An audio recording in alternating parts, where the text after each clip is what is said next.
ucapan juga mungkin dari Rasulullah bahwa kita itu belum benar-benar beriman kalau kita itu tidak mencintai Rasulullah lebih dari kita mencintai diri kita sendiri.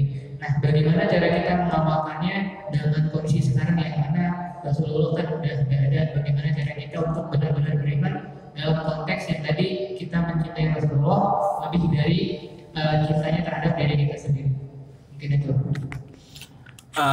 Benar, itu suatu hadis. La yu'minu ahadukum hatta, disebutkan dalam hadis itu, kalimatnya saya lupa, tidak beriman salah satu di antara kalian sampai cinta kalian itu kepada Nabi melebihi daripada cinta kalian kepada diri kalian sendiri. Dan ini hadis juga terucap kepada Sayyidina Umar bin Khattab kalau nggak salah, ketika berhadapan sama Nabi. Ketika hadap sama Nabi, dia bilang, ya Rasulullah, saya mencintaimu. Ya. Tapi dia bilang ada embel-embelnya, aku mencintaimu, tapi cintaku kepada keluargaku lebih hebat lagi gitu. Kata Nabi, berarti engkau belum beriman yang sempurna. Ya, yang dimaksudkan la yu'min di situ bukan berarti nggak beriman secara mutlak ya, tapi keimanannya belum sempurna. Dia tetap beriman tapi imannya nggak sempurna. Akhirnya kata Rasul, belum. Engkau bisa mengakui benar-benar engkau cinta kepadaku dan imanmu sempurna kalau engkau mencintaiku lebih daripada anakmu sendiri. Akhirnya pada saat itu dia balik, dia berusaha untuk mencintai Nabi lebih dari anaknya. Datang akhirnya ke Nabi, ya Rasulullah, sekarang aku mencintaimu lebih daripada anakku sendiri. Tapi masih ada embel-embel, lebih cinta sama bini dan lainnya ya. Kata Nabi, belum. Sampai engkau bisa mencintaiku lebih daripada istrimu sendiri. Ya. Balik lagi dia berpikir lagi, berusaha lagi, ijtihad, mujahadah. Sampai akhirnya dia bisa mengalahkan hawa nafsunya sehingga cintanya khusus dia prioritaskan untuk Nabi Muhammad. Ketika datang ke Nabi dan dia jelaskan, ya Rasulullah, sekarang aku mencintaimu lebih dari segalanya. Kata Nabi, sekarang imanmu telah sempurna. Nah, untuk zaman sekarang gimana? Ya, kan Nabi udah wafat. Udah 1400 tahun yang lalu. Kita bisa mencintai Nabi Muhammad SAW melebihi daripada diri kita sendiri. Bisa kita lihat tuh pada saat kapan? Pada saat ada sunnahnya Nabi. Ya, karena sekarang kalau misalnya kita ngelihat Nabi mau memperjuangkan Nabi, mengorbankan diri buat Nabi, mengorbankannya bagaimana?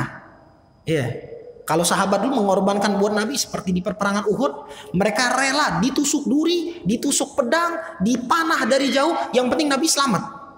Khubayb bin Adi ngomong apa? Lebih baik saya dieksekusi mati daripada saya mendengar Nabi ketusuk duri. Ya, itu sahabat. Bahkan ada seorang perempuan ketika perperangan, dia nunggu mana nih rombongan perang balik. Ketika balik nggak taunya anaknya meninggal, suaminya meninggal, keluarganya meninggal, dia biasa aja. Aku nggak butuh dengan itu semua. Yang aku tanya bagaimana keadaan Nabi. Sahabat ngomong Nabi sehat walafiat, senang dia balik. Padahal suaminya meninggal, anaknya meninggal. Itu kan berarti sempurna banget cintanya. Abu Bakar Siddiq ketika masuk ke dalam gua Thur bersembunyi bersama Nabi, beliau yang rela masuk terlebih dahulu. Biar apa? Kalau ada binatang buas, aku yang kena duluan, bukan Nabi Muhammad. Ini berarti apa? Cintanya melebihi daripada cinta kepada diri sendiri. Tapi sekarang gimana? Memperjuangkan tersebut bisa kita lihat dari sunnah. Pengorbanan kita bukan pengorbanan nyawa sekarang, tapi pengorbanan melawan hawa nafsu. Ya, sebagaimana kata Nabi ketika ada sahabat pulang dari perang, kata Rasulullah, marhaban bikum, selamat datang. Qadimtum min jihadil asghar ilal jihadil akbar. Kalian telah datang dari jihad yang kecil menuju perperangan yang sesungguhnya, yang luar biasa, lebih hebat. Sahabat heran, ya Rasulullah, ini kan perang, nyawa ditaruhkan, keluarga. Ya mungkin kalau masih hidup balik nggak ketemu bini lagi, nggak ketemu anak lagi. Ya, kata Nabi, sahabat sampai nanya, ya Rasulullah, jihad yang besar itu apa? Kan kami perang, ini kan jihad. Kata Nabi, jihad yang sesungguhnya adalah jihad melawan hawa nafsu. Nah sekarang pengorbanan kita untuk Nabi Muhammad, bagaimana caranya kita memprioritaskan sunnah daripada diri kita sendiri. Sunnah Nabi itu, wah saya ada waktu, ada ini, prioritaskan sunnah dulu. Wah saya buru-buru banget nih, ada ini, sunnah dulu dikedepankan. Jangan sampai gara-gara kebutuhan pribadi sunnah kita lewatin. Qobliyah, ba'diyah, sholat qobliyah ba'diyah tuh, siwak, pakaian. Gara-gara malu dibilang orang, wah malu pakai pakaian kayak gini, ntar dibilang inilah, dibilang itu, malu. Mungkin yang perempuan malu, ngikutin Sayyidah Fatimah dengan menutup dirinya, wah malu, ntar dibilang orang ninja. Ya, itu kan berarti butuh dengan apa? Perjuangan. Apalagi kalau keluar negeri pakai jilbab itu kayak asing banget, ada yang berusaha untuk narik. Nah, itu kan perjuangan. Nah, inilah bagaimana perjuangan kita di dalam menjaga dan melestarikan sunnahnya Nabi. Ini pengorbanan kita.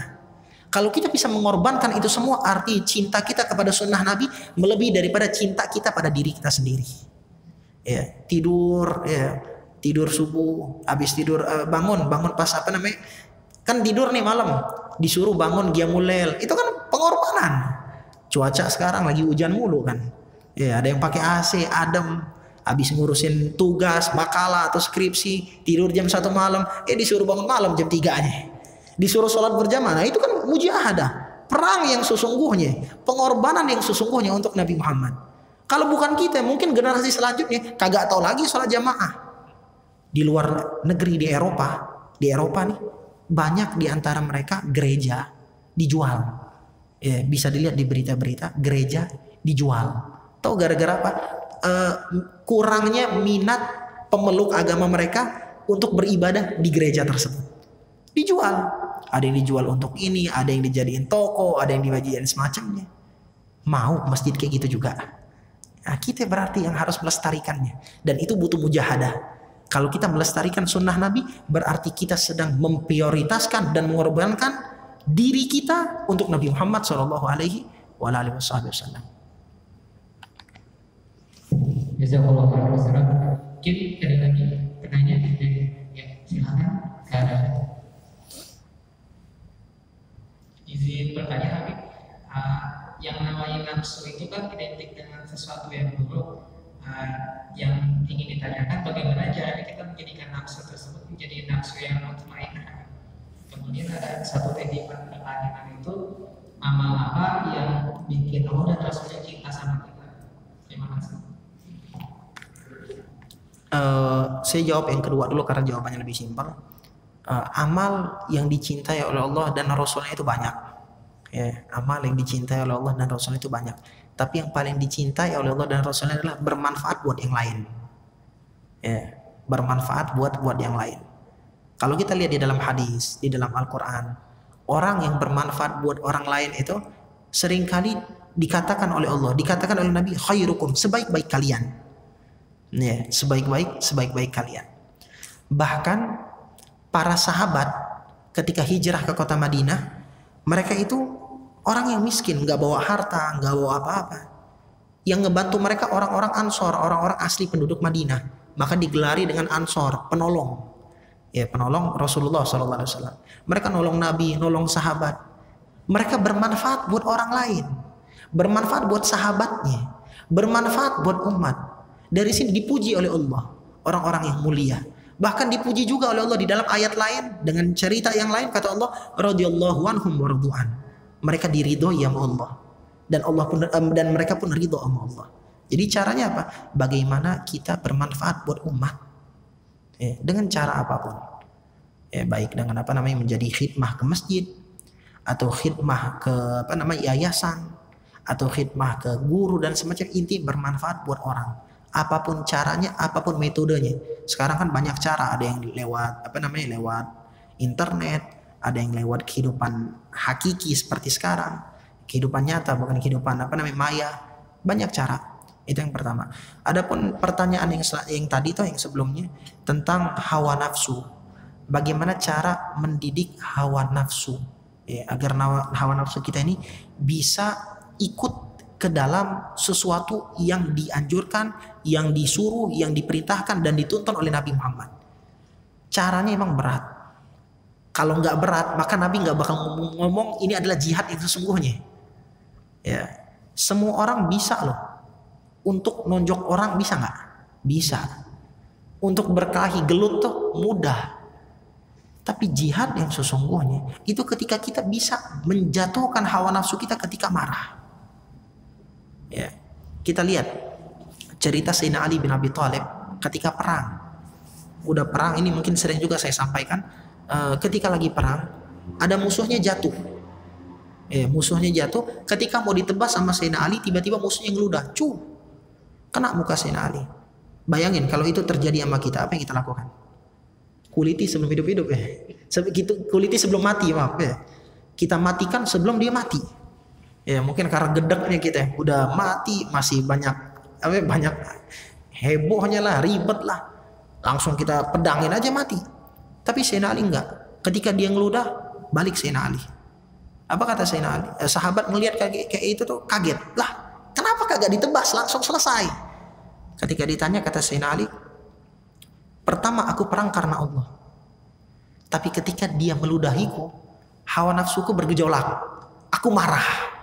Aku takut. Aku menebasnya bukan karena Allah, tapi karena hawa nafsuku. Sehingga aku lawan. Ngelawan ini kan gak susah. Maaf, bukan gak susah, gak mudah. Ya, sesuatu yang berat untuk melawan hal seperti ini. Nggak semudah ngebalik tangan. Ya, ada orang nyaci maki kita, terus didiamin aja, kan berat. Bawaannya pengen caci juga. Dia nyinggung kita lewat status, kita juga bisa lewat video bahkan. Ya, berat. Tapi inilah caranya. Ya, kita lawan sedikit demi sedikit. Gambaran mudahnya kayak gini. Mungkin yang perempuan lebih paham. Al-Imam Al-Busiri beliau mengatakan wan nafsu katifli in tuhmilhu syabba ala hubbir ridai wa in taftimhu yanfatibi. Hawa nafsu itu kata Imam Busiri beliau gambarkan seperti anak kecil. Anak kecil itu kan dari bayi sampai umur 2 tahun nyusu ASI kepada ibunya. Kalau misalnya dibiarkan ASI terus lama-kelamaan apa? Ya hatta 3 tahun 4 tahun susah untuk lepas ASI. Tapi ada yang namanya disapih. Menyapih anak dari umur sebelum dia masuk ke 2 tahun. Sedikit demi sedikit dikurangin ASI-nya, dikurangin. Awalnya nolak, berat. Wah, dia nolak dulu, kagak mau, tetap mau ASI. Sampai terkadang dikasih garam, ya dikasih semacam yang lain. Biar apa? Ini anak nolak dari ASI. Ya. Berat nggak? Berat. Ini anak ngeberontak. Berkali-kali ngeberontak. Tapi harus dibiasakan. Sekali, 2 kali, 3 kali, 4 kali. Lama-kelamaan dia bakal kebiasa, bakal ngikut. Gambaran yang mudah lagi masih tentang anak. Karena Imam Busiri menggambarkan hawa nafsu itu seperti anak kecil. Mungkin yang perempuan juga paham atau yang ada ibu-ibu. Tentang yang namanya anak. Biasanya ada sifat GTM. Ya mungkin tahu GTM?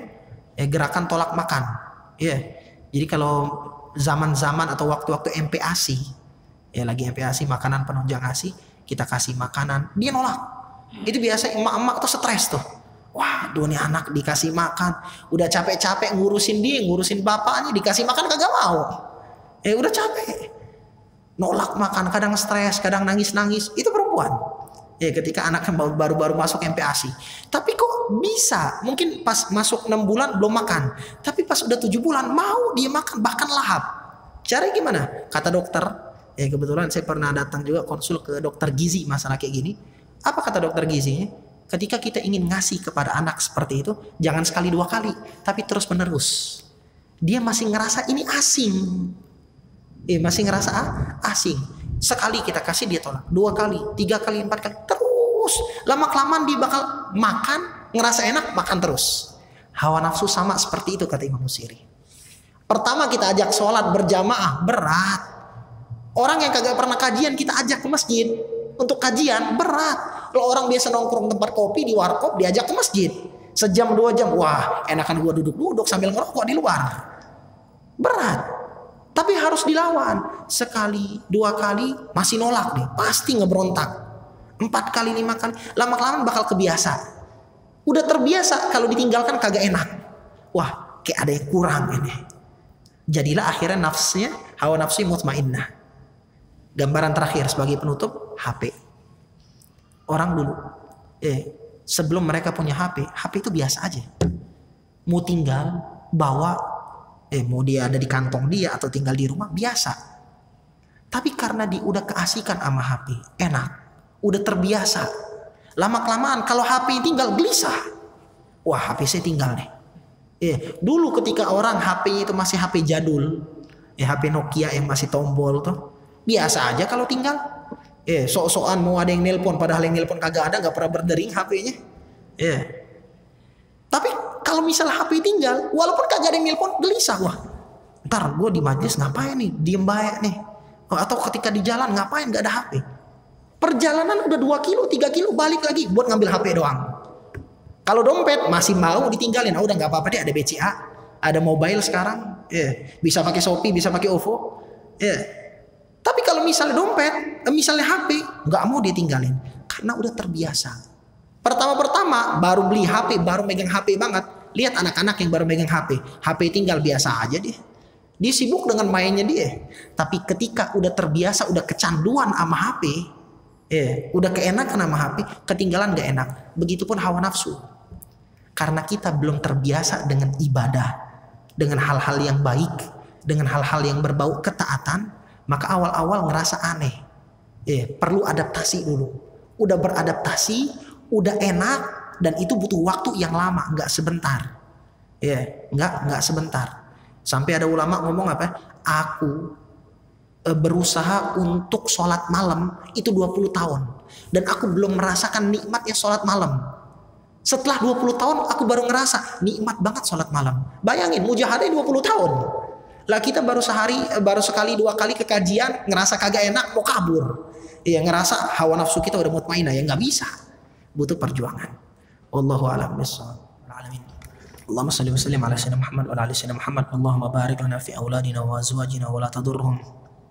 ووفقهم لطاعتك وارزقنا برهم اللهم اجعلنا واهلنا واولادنا من اهل العلم واهل الخير ولا تجعلنا واياهم من اهل السوء واهل الضير اللهم افتح علينا فتوح العارفين وفقهنا في الدين وعلمنا تاويل واهدنا الى سواء السبيل وارزقنا جميعا فهم النبيين وحفظ المرسلين والهم الملائكه المقربين وانفعنا بما علمنا وعلمنا ما جهلنا ووفقنا للفوز والنجاة في امورنا كلها ربنا اتنا في الدنيا حسنه وفي الاخره حسنه وقنا عذاب النار وصلى الله على سيدنا محمد وعلى اله وصحبه وسلم والحمد لله رب العالمين. Assalamualaikum warahmatullahi wabarakatuh.